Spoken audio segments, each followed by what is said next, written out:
Precisar dominar os outros é precisar dos outros. O chefe também é um dependente. E hoje, meu entrevistado quer dominar muito, né? Candidato a deputado estadual, Abner Isidoro. Seja bem-vindo ao Além dos Outdoors, Abner. Ed, obrigado pela oportunidade, obrigado pelo espaço. É sempre importante nós termos essa abertura para discutir sobre a democracia, discutir sobre a nossa cidade, a nossa região e apresentar as nossas propostas. Então, obrigado pelo espaço e parabéns pela atividade aí que você vem fazendo junto a esse talk show, junto a esse podcast. Além dos Outdoors.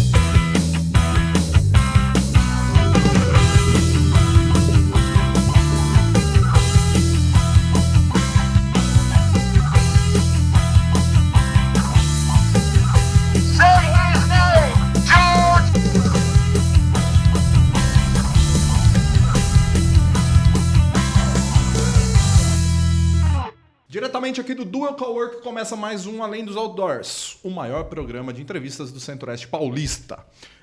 Vou aqui enumerar os nossos parceiros, começando pela Eficaz Mídia, que tem todo o mobiliário urbano de Arrudos e Bauru, mais de 900 pontos de ônibus, onde você pode fazer sua campanha offline.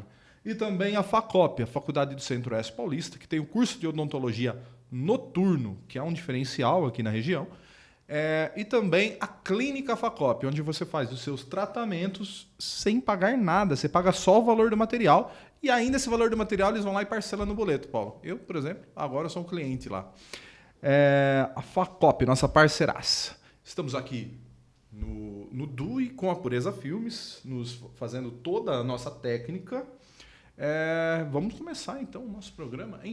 Nos acompanhe, nós estamos em várias redes de TV, rádio, e passa aqui embaixo. Estava ficando muito numeroso o número de pessoas de rádios para a gente falar. A gente decidiu não falar mais e colocar tudo escrito para vocês, certo? Abner, candidato a deputado estadual. Cara, você é muito jovem. A primeira coisa que eu notei ao chegar aqui no estúdio te encontrar, assim, um menino. Quantos anos você tem? Eu tô com 25 anos, sou casado com a Vanessa já, nós estamos juntos, casados há 7 anos. Você tem 25 e é casado há 7, casou com 18 anos. Exato, tenho uma filhinha aí de 4 aninhos, cresci na igreja, sou de uma família cristã, de uma família evangélica, protestante, toda a minha família é de pastores. Eu comecei a pregar ainda com 12 anos na igreja. Com 20 anos de idade, fui ordenado pastor. Então, eu sempre fui apaixonado por pregar, por estudar a Bíblia. Então, isso foi um caminho natural. E sempre, desde muito jovem, eu sempre me envolvi com a igreja, sempre me envolvi com a política. Comecei na política aos 13 anos de idade.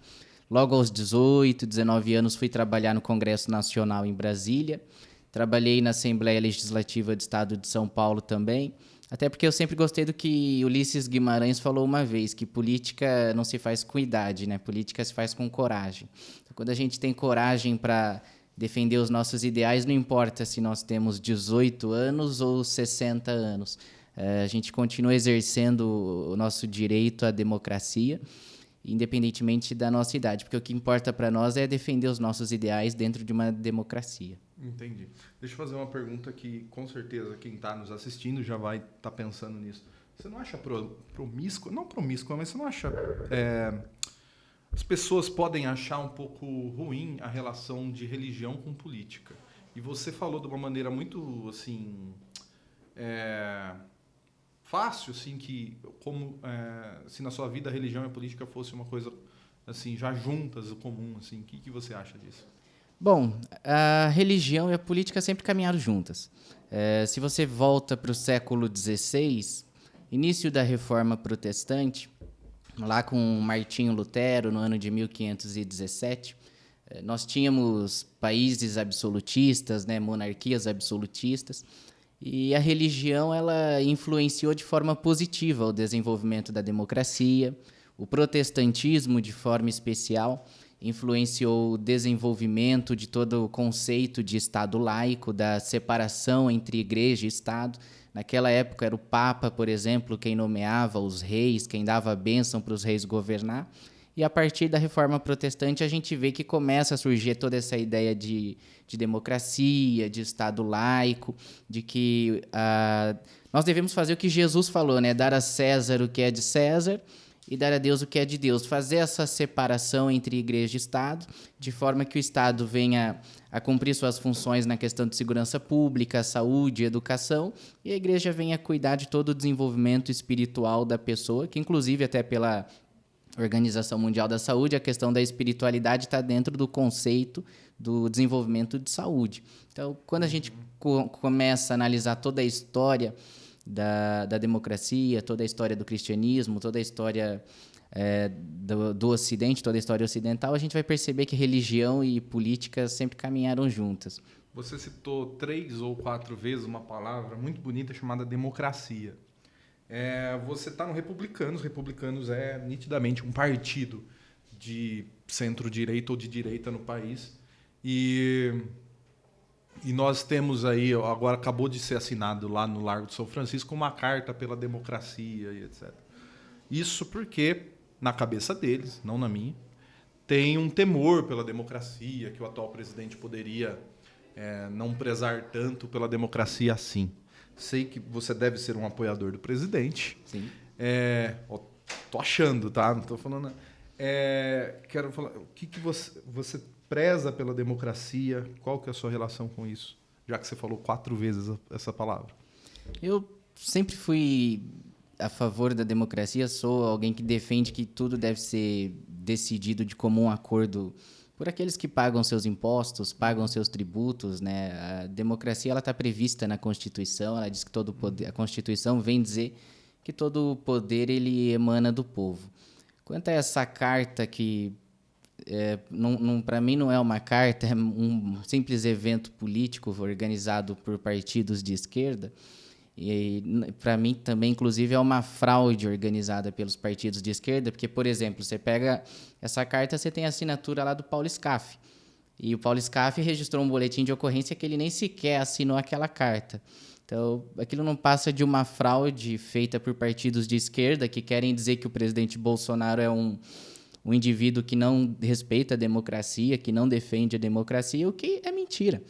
Você vê, por exemplo, investidas do Judiciário, do Supremo Tribunal Federal contra o presidente da República e seus apoiadores, e o Bolsonaro nunca fez nada antidemocrático para afrontar o Supremo Tribunal Federal. Pelo contrário, tudo que ele fez foi dentro daquilo que o nosso ordenamento jurídico brasileiro prevê, acionando seus advogados, acionando a Advocacia Geral da União, mas sempre dentro do que toda a nossa legislação prevê. Nunca fez nada fora. E se tivesse feito, certamente o Congresso Nacional e o STF já teria cassado ele, mas não cassou porque ele simplesmente respeitou a lei até os dias de hoje. Entendi. Então você é um democrata. Eu sou um democrata.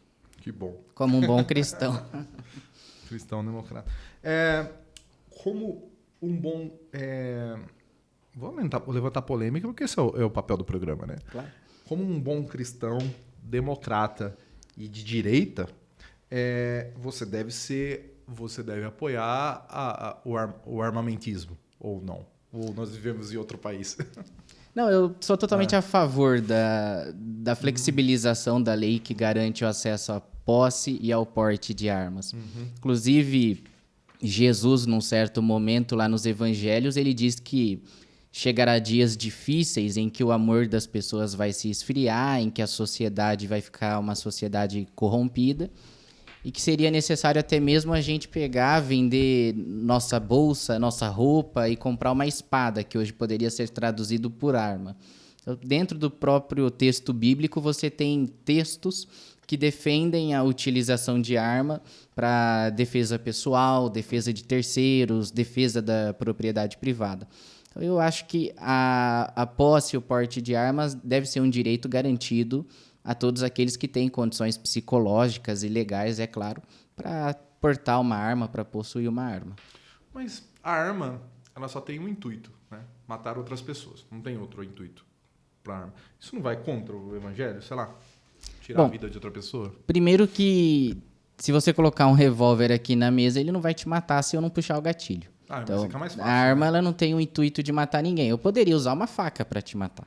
Então, A arma não mata ninguém, assim como a faca ela pode ser usada para cortar o queijo para matar alguém.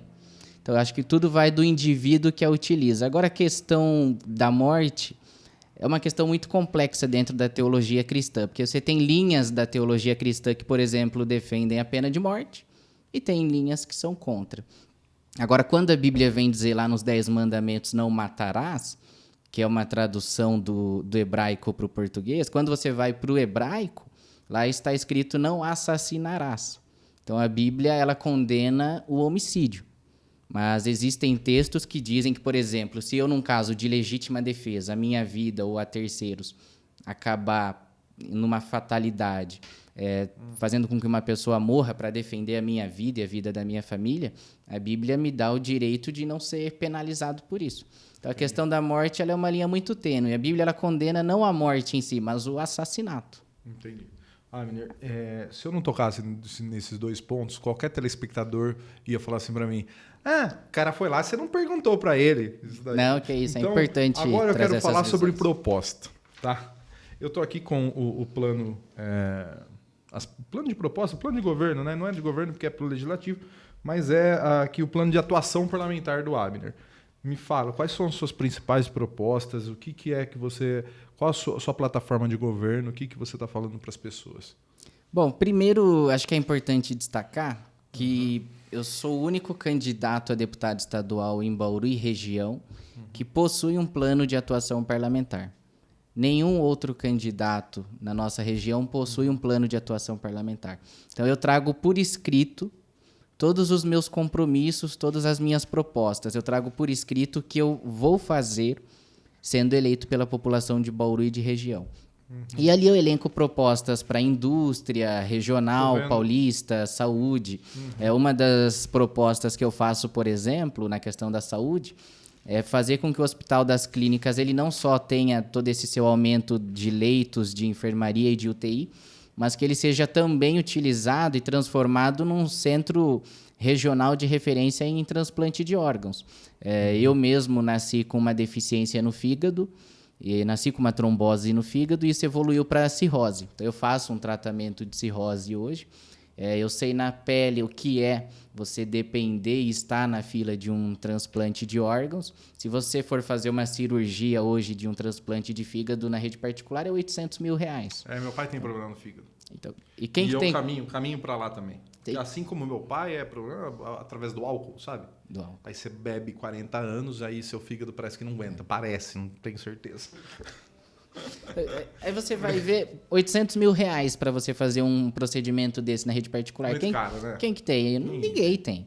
Então, a minha ideia é fazer com que o Hospital das Clínicas seja transformado num centro de referência de transplante de órgãos.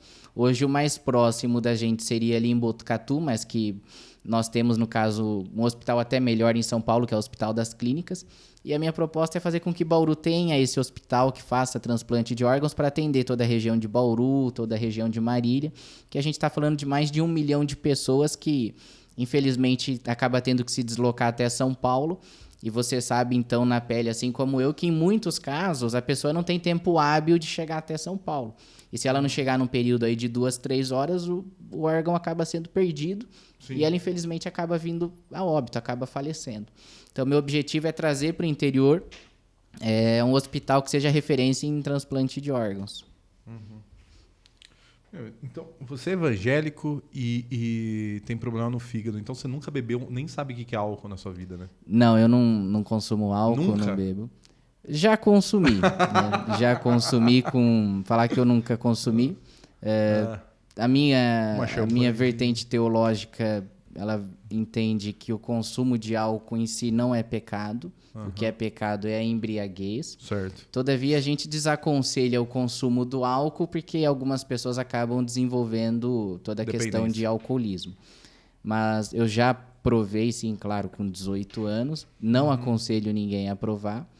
E hoje não bebo, nunca fui de beber, nunca fiquei bêbado. Então, eu simplesmente desaconselho quem bebe a beber, até por uma questão de saúde e não só por uma questão de fé. Agora, se você perguntar, é pecado? Não diria que seja teologicamente pecado, mas eu acredito que não seja adequado. Jesus bebeu pra caramba, né?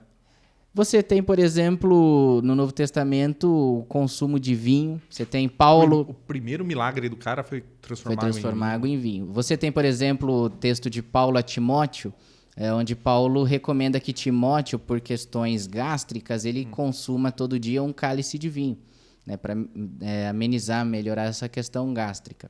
Então, essa é uma linha muito tênue dentro do cristianismo. Algumas igrejas condenam, outras, como a igreja presbiteriana, batista, não condenam. Agora, o aconselhável é, se você tem uma fraqueza, melhor não beber. Se você tem um problema de saúde, melhor você evitar.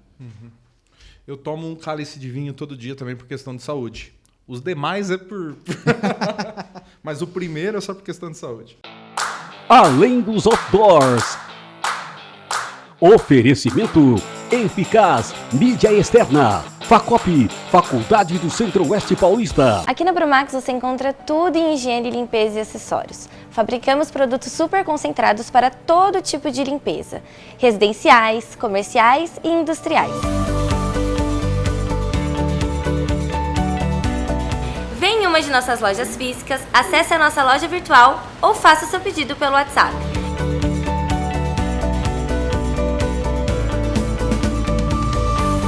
Brumax, solução em higiene e limpeza.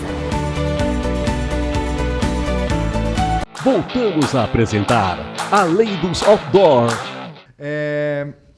Eu vi aqui, tem muitas propostas aqui, mas eu vou falar das que me chamam a atenção. Claro. Tá?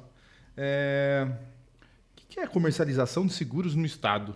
Eu vi isso daqui, eu não entendi. Aí eu tenho uma ideia de que todos os bens que pertencem ao poder público, eles deveriam estar cobertos por seguro. Então, por exemplo, você tem um veículo, né, a administração pública possui um veículo ou possui um imóvel, se de repente acontecer alguma fatalidade, perder esse automóvel ou perder esse determinado imóvel, hoje não existe uma lei que obrigue o poder público a ter um seguro que cubra um eventual dano a isso. Então, eu acredito que como o patrimônio público é constituído de dinheiro de impostos, de tributos, eu acho que tudo deveria estar coberto por seguro. Se, de repente, um carro da administração pública for perdida, uma mesa, um imóvel, a gente não teria nenhum dano, isso não iria ocasionar um dano ao erário, um dano aos cofres públicos, porque a gente estaria coberto por seguro. Hoje, não existe nenhuma lei que obrigue a administração pública a ter seguro para aquilo que é de sua propriedade. Quando a gente fala em política, o cidadão médio brasileiro associa logo a corrupção. Assim, você tem algum plano? E a corrupção? Porque um dos principais... A gente também, o cidadão médio, liga o deputado diretamente a conquistas, à quadra, ao postinho de saúde, à ambulância. E esse não é o principal papel do deputado, né? Isso daí é deveria ser o menor papel do deputado. O principal papel do deputado é fiscalizar o governo. Exato. Né? O que você pensa sobre isso? Eu acredito que o ideal hoje, inclusive é uma das coisas que eu proponho no meu plano de atuação parlamentar, é que, se eleito, eu quero apresentar um projeto de lei para que algo entre 10% a 20% do orçamento destinado à publicidade, à propaganda, a campanhas publicitárias, sejam utilizados para propagandas que visem combater a corrupção e criar no público, criar na população de forma geral uma cultura de intolerância à corrupção. Então, ao invés da gente simplesmente deixar como um poder discricionário do governador, que ele faça o que bem entender com essas verbas publicitárias, eu proponho que algo entre 10% e 20% desse orçamento de propaganda seja utilizado para combater a corrupção, né? Para criar peças publicitárias que venham a desenvolver na população toda uma cultura de intolerância à corrupção. Entendi. Deixa eu fazer uma pergunta. Você é bauruense. Sou bauruense. E a prefeita de Bauru, ela também não é bauruense, mas ela é evangélica também. Qual a sua relação com ela? Você gosta? Como que está a sua relação com a prefeita? A minha relação com a prefeita sempre foi de muito respeito. Eu conheço a prefeita desde antes dela ser eleita prefeita de Bauru, inclusive em virtude de nós todos sermos evangélicos, sermos cristãos. Então, a minha relação pessoal com ela é de muito respeito, a gente sempre conversa muito bem, sempre se cumprimenta com muito respeito, seja na igreja, seja fora da igreja. Então, não tenho críticas à pessoa da Suelen para Certo. fazer, né? Tá. Então, ele falou assim porque o governo ele tem crítica. Não tá gostando da administração da prefeita, Abner? Abre o coração pra gente. Vai lá. Não tenho críticas à administração em si. Ela é amiga minha, mas naturalmente ela está no seu primeiro mandato, ela nunca teve um cargo público, né? Antes dela ocupar a prefeitura, ela era jornalista numa emissora de televisão. Então Não sabia onde estava entrando, né? Então é a primeira experiência pública dela. É natural que se cometa alguns equívocos, é natural que se cometa alguns erros. Eu acho que se houve alguma irregularidade que envolva a gestão dela ou algum secretariado dela, isso deve ser investigado, como a Câmara Municipal já tem investigado através da comissão processante. Agora não cabe a mim fazer essa condenação, porque eu não sou vereador. Certo. Né? Eu não tenho um mandato outorgado pela população na condição de vereador para fazer essa condenação. Agora, a investigação também não é sinônimo de que ela será condenada ou de que ela será A absolvida. investigação é sempre bem-vinda. A investigação ela é sempre bem-vinda, Quando porque ela feita esclarece, de acordo né? com as coisas... quando Ela dando- traz luz a eventuais dúvidas. Então, eu acho dado o que investigar devido- não é demais. Devido espaço ao contraditório, a defesa pode investigar tudo, né? É. Não tem por que não investigar. Uma coisa que é muito importante no Estado, que a gente depende muito do Estado, é a educação. Porque a gente não tem escolas federais, né? A gente tem escola municipal no ensino fundamental e aí na hora que o pessoal é adolescente está lá na escola estadual. O que você fala para mim que você tem de proposta para a educação? Que é uma coisa que a gente vê, sente na pele, que é o Estado que comanda, né?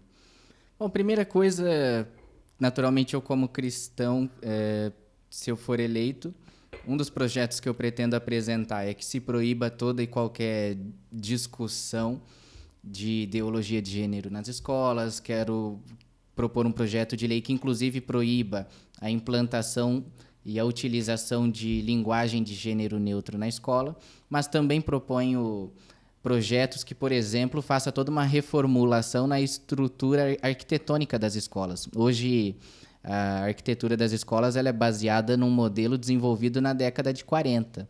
Então, a nossa ideia é criar um projeto de arquitetura que seja mais atrativo aos alunos e não dar continuidade a esse modelo prisional que a gente tem nas escolas, que é um modelo mais barato e que se preza mais pela vigilância dos alunos, como se eles estivessem presos ali. Então, a nossa ideia é reformular todo o modelo de arquitetura de forma que os municípios sejam obrigados a seguir este modelo. Também propomos que o plano do magistério ele seja regulamentado e seja implementado, porque ainda não o foi, e, portanto, os professores não têm ainda os seus direitos garantidos. E também queremos regulamentar as escolas municipais de ensino fundamental em período integral. Queremos que os municípios que ofertam grande parte do ensino fundamental passem a ofertar isso de forma integral, porque aluno na escola significa que nós não teremos aluno ocioso na rua, aluno fazendo qualquer outra coisa que seja errada, que seja irregular. Então, a nossa ideia é tirar o aluno da rua e mantê-lo na escola para que ele possa estudar, para que ele possa praticar esporte, para que ele não fique na rua suscetível à influência de pessoas que utilizam drogas, de pessoas que praticam atos ilícitos. Tá. A segunda parte da sua fala, perfeito. Concordo com tudo. Qual que é a segunda parte? Do gênero neutro? Não, da arquitetura das escolas, que é medieval, realmente.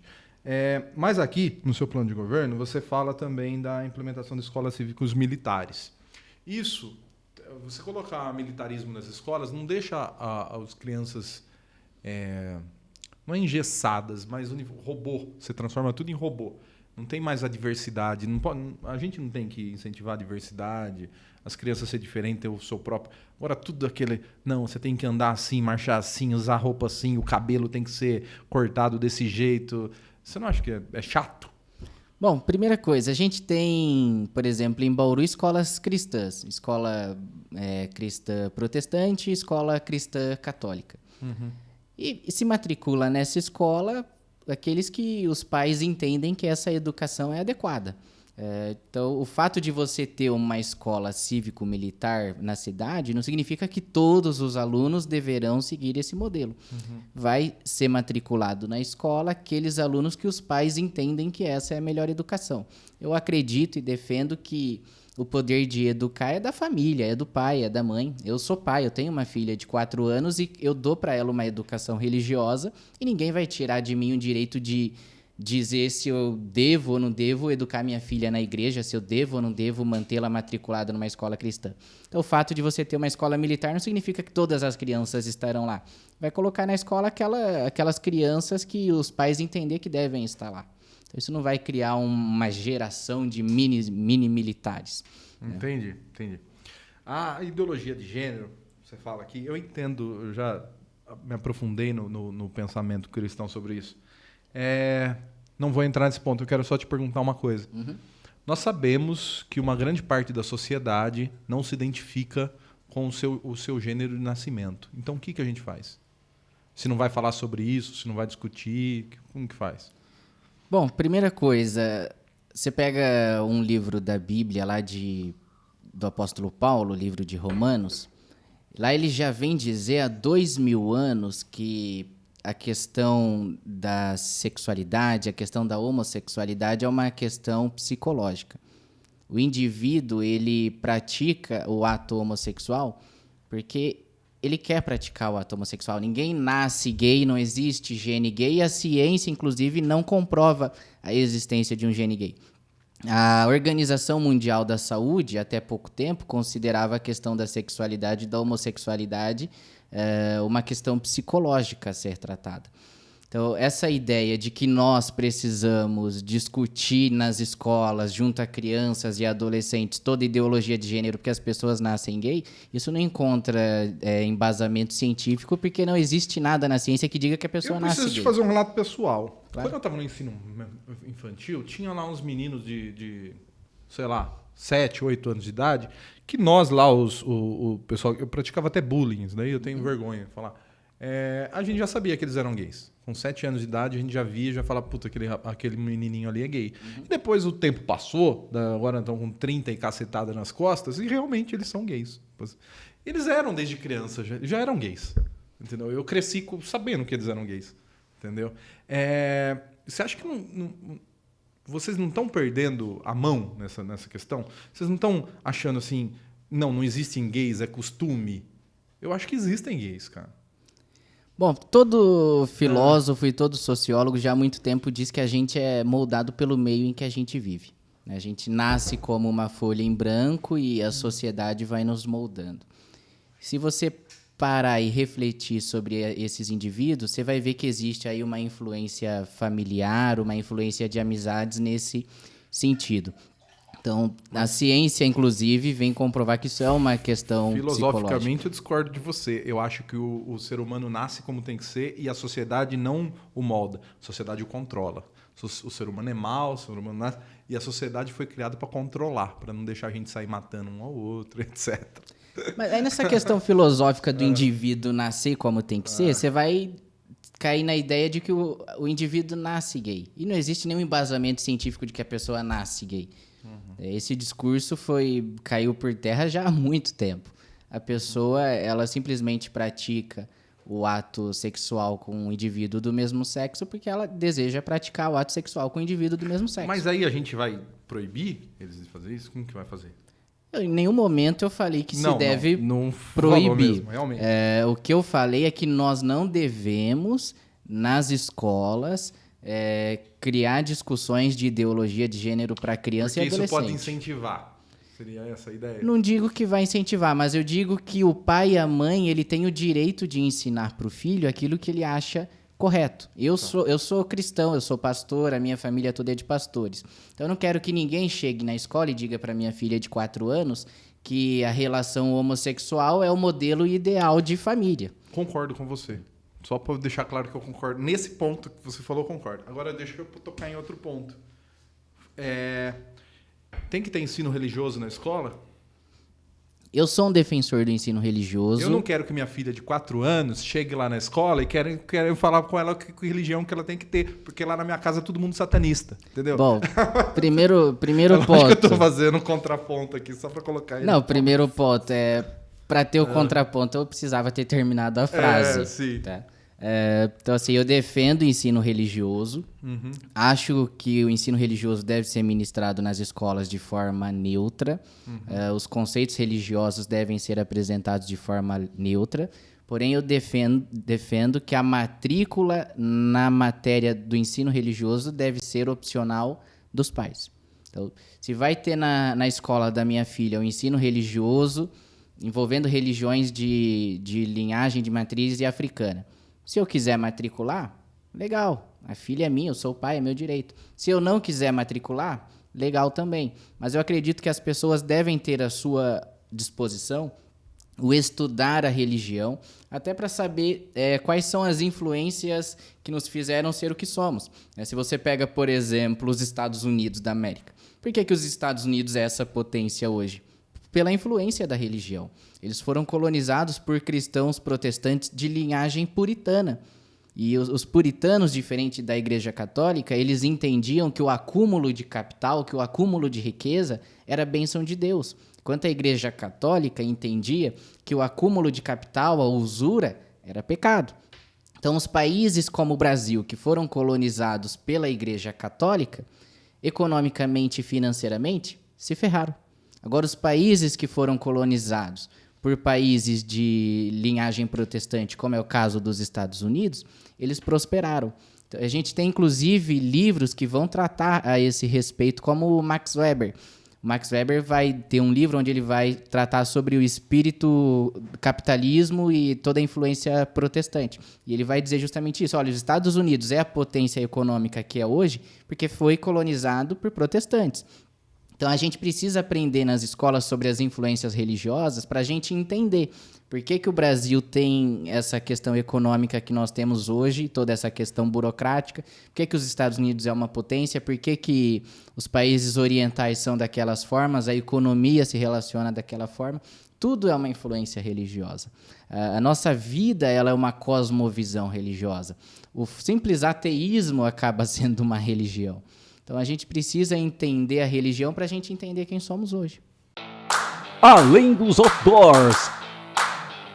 Oferecimento Eficaz Mídia Externa. Facop, Faculdade do Centro-Oeste Paulista.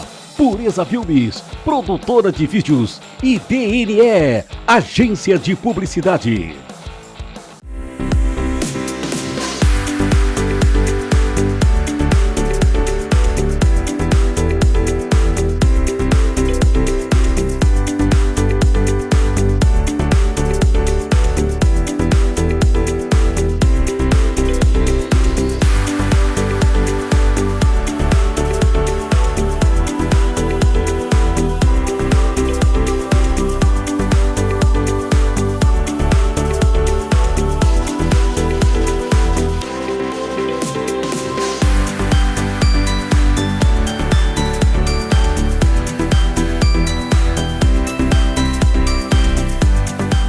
Voltamos a apresentar Além dos Outdoor.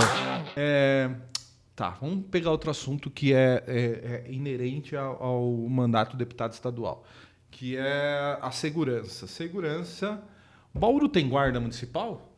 Não tem guarda municipal. Então a gente depende exclusivamente da Polícia Militar, cujo chefe é o governador, fiscalizado pelos deputados estaduais. Tá? O que você tem proposta para a segurança? Das propostas que eu tenho que está registrado no meu plano de atuação parlamentar é implantação, fortalecimento e apoio à criação das guardas municipais. Isso é um custo muito baixo para o município. A gente tem um município hoje de Bauru que tem um orçamento de 1,5 bilhão por ano.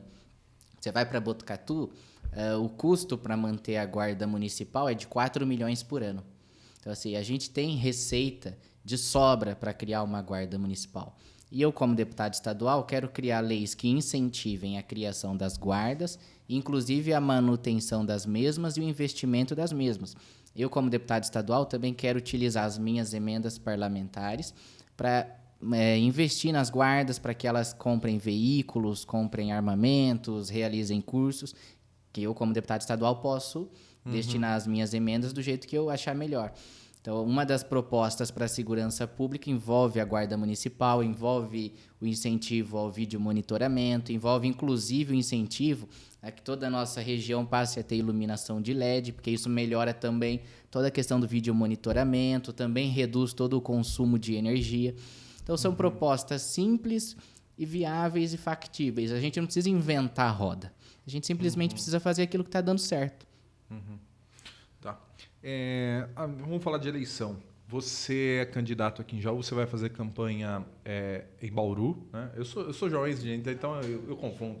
Nós estamos em Jaú também. TV Brumar em Jaú, canal 527 em Jaú. Você está fazendo uma campanha regional? Você pretende correr quantas cidades, a região? Como que está a sua campanha? Eu já venho visitando a região há muito tempo, né? Como eu disse logo no começo, eu fui trabalhar no Congresso Nacional ainda muito cedo, na Assembleia Legislativa do Estado de São Paulo ainda muito jovem. Então, eu sempre tive um relacionamento com prefeitos, vereadores, organizações do terceiro setor de todo o Estado de São Paulo. E há cerca de 1 ano e meio eu intensifiquei isso. Hoje eu estou presente, né, a estrutura da nossa campanha está presente em cerca de 100 municípios.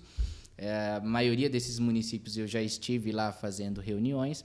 Então, embora eu seja bauruense, eu tenha nascido em Bauru, o meu trabalho é um trabalho para favorecer toda a região, né? Eu acredito que Bauru pode ser a locomotiva da região devido à sua localização, mas o meu objetivo é atender toda a região, é ser um deputado da região, é ser um advogado da região. Eu acredito que o deputado ele é o advogado e defensor da região. Se nós tivéssemos um deputado em 2020, por exemplo, nós não teríamos sofrido o que sofremos na mão do governador João Dória. E onde os hospitais nossos mal abriram, o HC, o Hospital das Clínicas, nem abriu. O prefeito abriu uma briga com o governador no meio da pandemia. Rapaz, você acha que o governador deve... Bom, eu... Pensa politicamente. Eu não... Você é político também. Eu não vejo que foi uma questão de briga. O problema é que o calcinha apertada lá, ele é todo dodói. Ele não aguenta ouvir uma opinião contrária, que ele já leva tudo para a questão pessoal. E por uma questão pessoal, ele decidiu punir uma região com mais de 1 milhão de habitantes. E agora a gente tem aí o outro governador aí, que era vice dele, tentando... ser reeleito. Você tá com o Tarcísio, né? No mesmo partido. Eu tô com o Tarcísio, que foi ministro da infraestrutura, o melhor ministro que se teve na história desde a redemocratização. Eu estou apoiando o Tarcísio, né? Que inclusive é do Republicanos, o meu partido. Então, eu acredito que a gente tem que tirar essa turma aí do PSDB que já governa o nosso estado há 30 anos. Ô, Abner, nos bastidores você está me falando sobre a ação civil pública que você abriu contra o ex-prefeito de Bauru, sobre o carnaval. Me explica o que foi essa ação, como aconteceu. Bom, essa ação, ela envolveu a Prefeitura Municipal de Bauru, o prefeito da época, o secretário municipal... Quem era o Gazeta? Era o Gazeta. O prefeito da época, acho que é até um pecado falar o nome dele, mas... o secretário de Cultura também da época, e a Liga das Escolas de Samba e Blocos de Bauru. Foi passado naquele período, em 2020, na época da pandemia, cerca de R$500 milhão da prefeitura para a Liga repassar para as escolas de samba e custear toda a realização do carnaval na cidade. E eu percebi que nesse repasse houve uma ilegalidade, porque por lei, para se repassar o recurso público de uma prefeitura para uma associação, ela precisa ter mais de 1 ano de existência. A Liga só tinha 3 meses. E não houve chamamento público. Deveria ter feito um chamamento público para saber se outras organizações tinham interesse em administrar toda a realização do carnaval na cidade. Diante disso, eu protocolei uma ação popular no Ministério Público Estadual e o Ministério Público Estadual fez um parecer onde me apoiou. Isso foi para a juíza. Ganhei na primeira instância. O prefeito lá da época recorreu para o Tribunal de Justiça, perdeu na segunda instância. E ele sofreu um bloqueio de bens que persiste até hoje na ordem de R$500 mil. Até teve gente que falou, você fez isso porque você é evangélico. Não teve nada a ver de Eu ia religião. perguntar isso agora. Você é contra o carnaval? Não, a questão não é de ser evangélico ou não ser evangélico. Mas eu acho assim, recurso público, minha opinião, não tem que ser usado para bancar festa e farra de ninguém. Você pega... Nós somos no Brasil, né? É a principal festa nossa. Então, mas você pega, por exemplo, em Bauru, a festa do carnaval tinha recurso público. A Parada Gay recebe recurso público.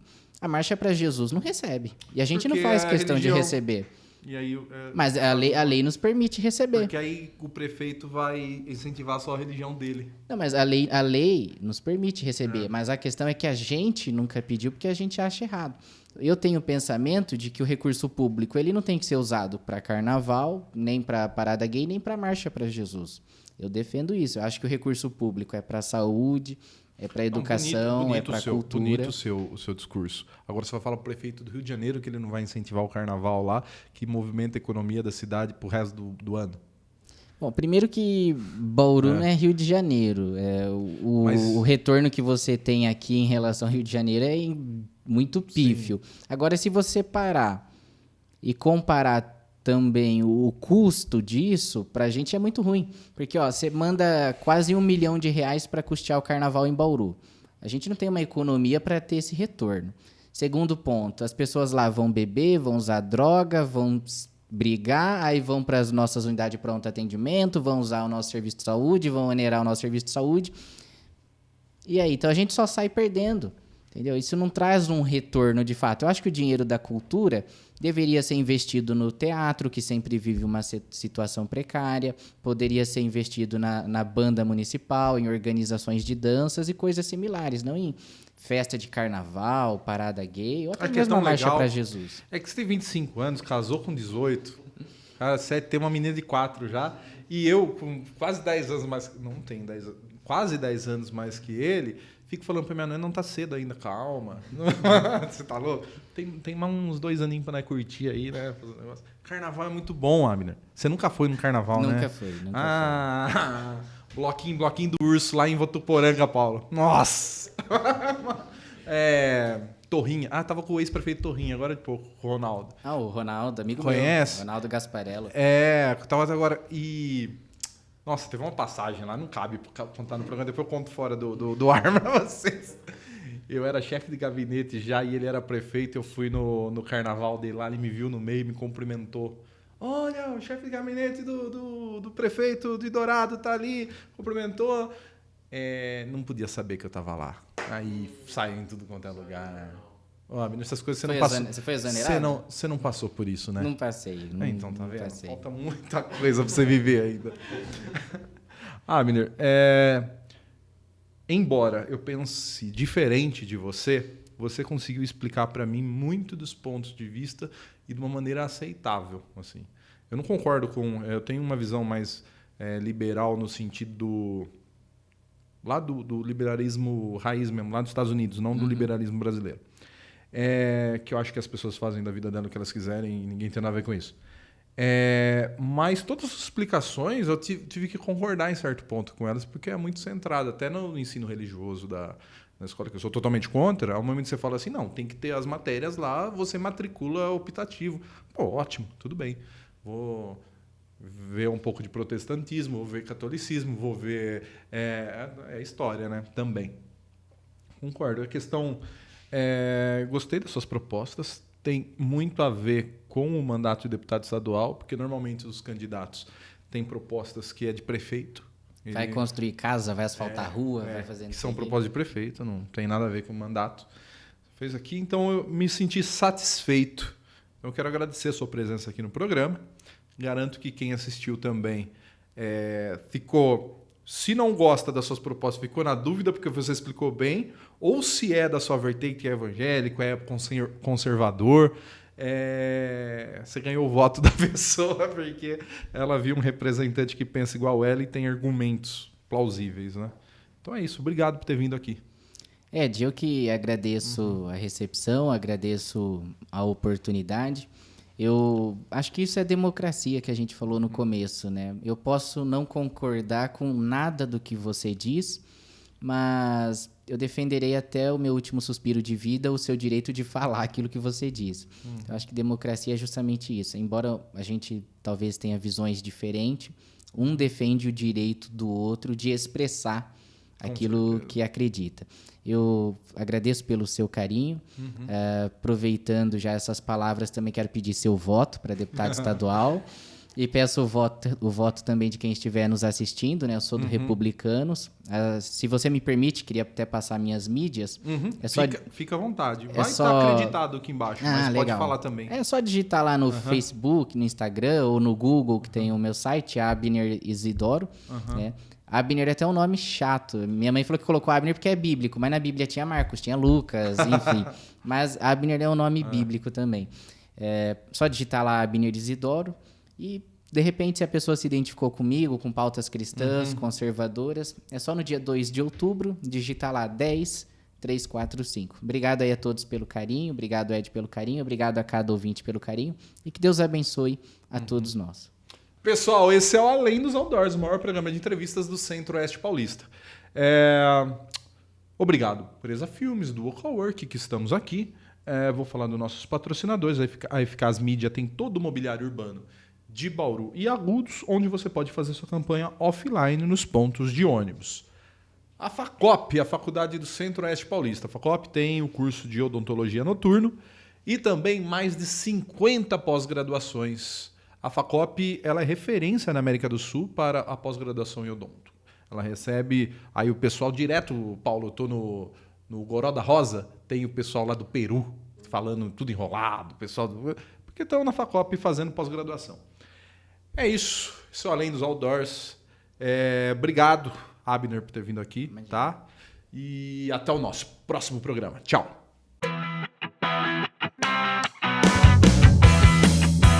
Além dos Outdoors.